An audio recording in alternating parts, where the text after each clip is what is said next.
नमस्कार,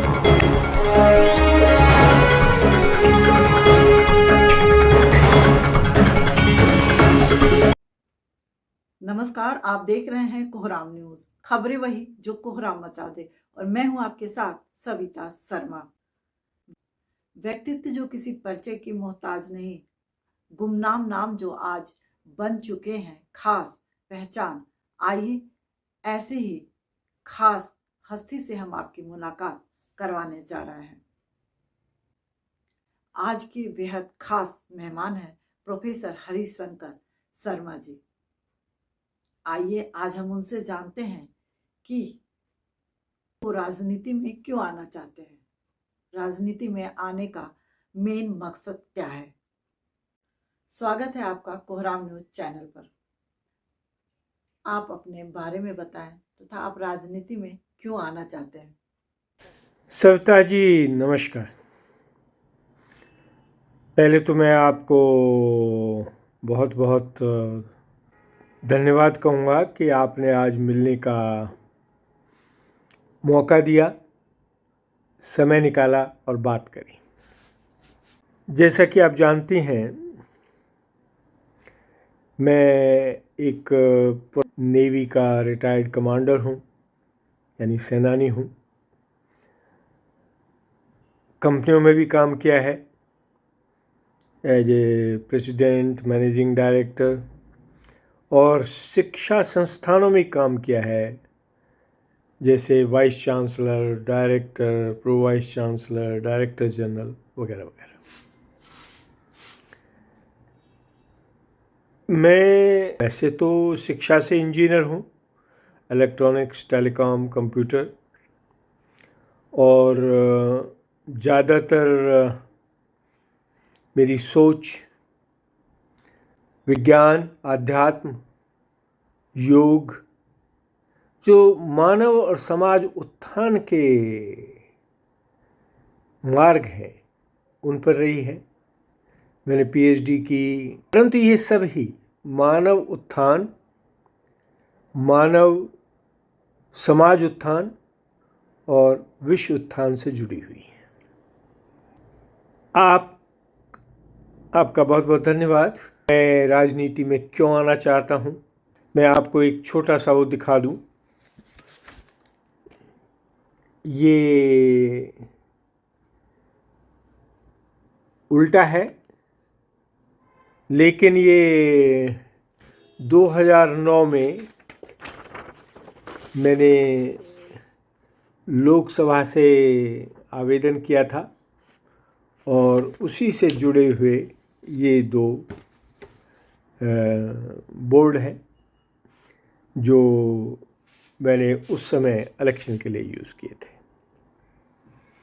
कहने का तात्पर्य ये है कि वैसे तो मेरा संबंध सेना, शिक्षा इनसे रहा, कंपनियों से रहा, लेकिन वो सब ही समाज के और मानव के भलाई के लिए थे। लेकिन एक चीज़ जो मुझे अखरती रही वो ये थी कि हालांकि देखिए बहुत से संस्थान हैं, जैसे इंस्टीट्यूशन ऑफ इलेक्ट्रॉनिक्स इंजीनियर्स है, इंस्टीट्यूशन ऑफ इंजीनियर्स है, कंप्यूटर सोसाइटी ऑफ इंडिया है, मैं आईटी का प्रेसिडेंट रह चुका हूँ, सीएसआई और आईआई का गाजियाबाद का चेयरमैन रह चुका हूँ। तो सभी जगह थोड़ी बहुत तो राजनीति होती है, परंतु ये राजनीति ठीक है, लेकिन इससे ज़्यादा समाज के लिए कुछ कर नहीं पाते। अगर हमें मानव और समाज उत्थान के लिए काम करना है तो लोकसभा, विधानसभा, राज्यसभा जैसी संस्थाओं से जुड़ना बहुत ज़रूरी है।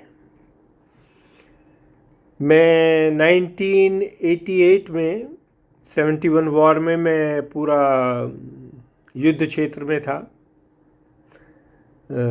All the 13 days. उसके बाद मैं जब सर्विस से बाहर आया तो मेरी मुलाकात कुछ पुराने दोस्तों से हुई। उनमें से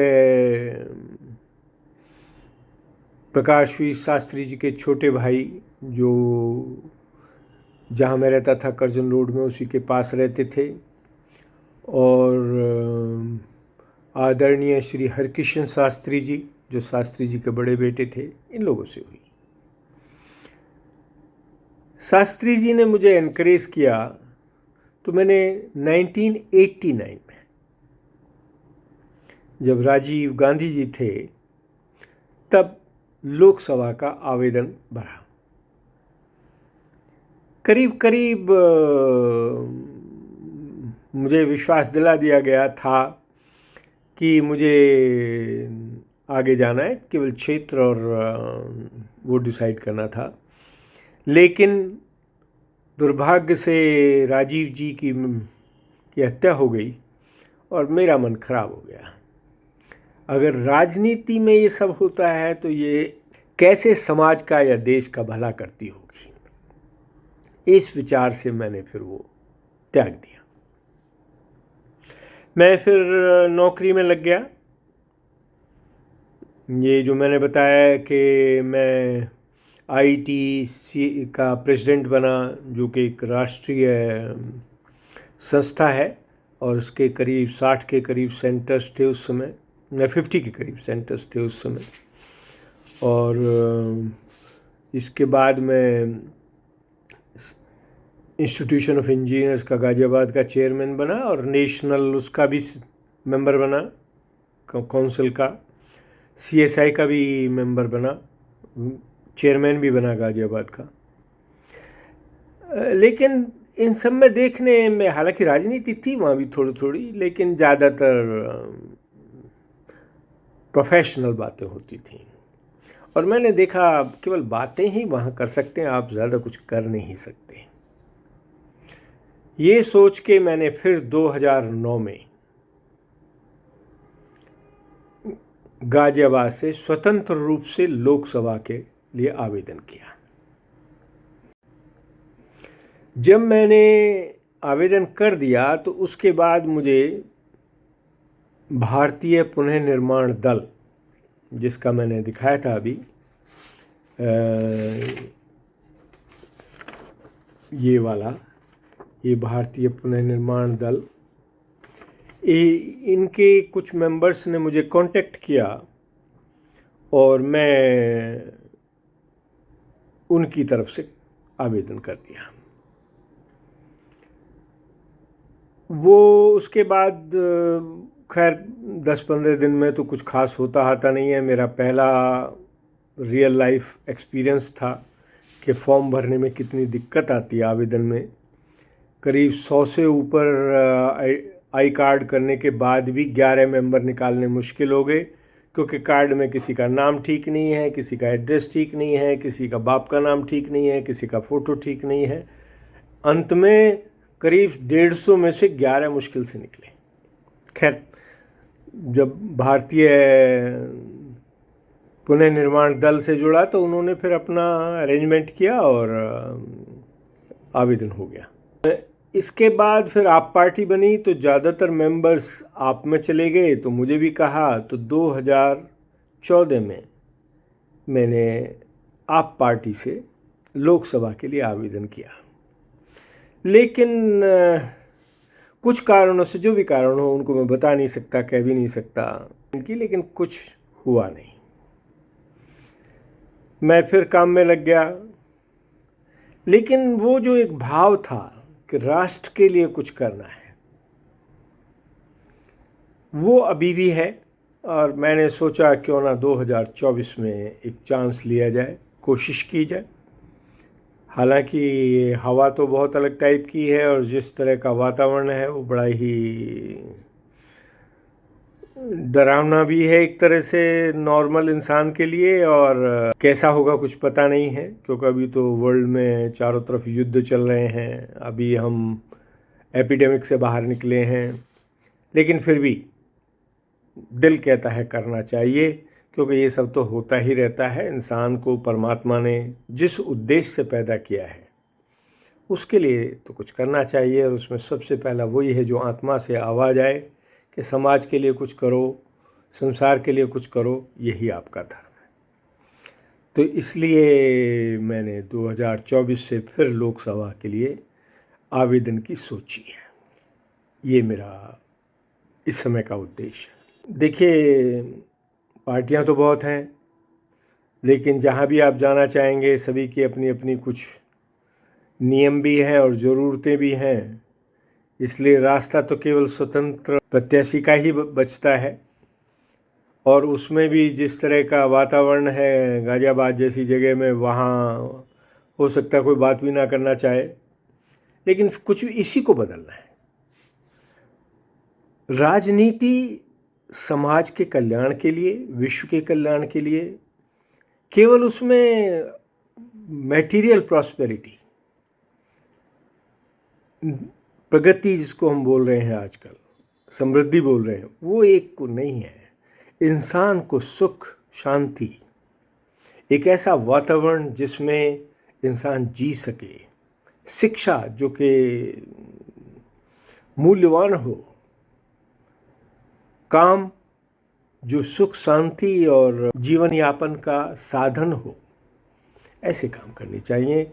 मेरे हिसाब से किसी भी सरकार का पहला जरूरी उत्तरदायित्व है कोई भूखा ना रहे, सबको खाने पीने रहने के लिए जगह मिले और काम करने के साधन हो। असलियत में प्रॉस्पेरिटी तो है, समृद्धि तो है, लेकिन जो भूखे हैं वो भूखे हैं, जिनके पास काम नहीं है वो भटक रहे हैं। तो समाज में एक तरह का असंतुलन है और यही असंतुलन वर्ल्ड में आज युद्ध का कारण है और यही एपिडेमिक का कारण था। और इनको हम मिटाएंगे नहीं, जो एक भारतीय सभ्यता में था, तब तक ये ठीक नहीं होगा। इसके लिए मुझे पहली बार जब मैंने सोचा था तब एक विचार आया था कि मठ में रह मुश्किल है पाना, योगी मानव जीवन सार, रह तीर पर क्या समझोगे नाविक का लहरों से पार। ये अपने ऊपर सवाल था मेरा, मैं खुद को समझा रहा था। आज जो मेरा भाव है वो ये है, भारत एक सभ्यता है, मानव जीवन की शैली है, विश्व एक कुटुंब है, हम सब जीवन साथी हैं, सबको मिलकर रहना ही इस जीवन में सुख समृद्धि की थैली है। थैली मीन्स शक्ति और पावर का। तो देखिए, जो परमात्मा चाहेगा वो होगा, लेकिन हम एक ऐसा भारत बनाना चाहते हैं जो विश्व गुरु हो, विश्व का रास्ता दिखाए और आगे बढ़े। आपको बहुत बहुत धन्यवाद।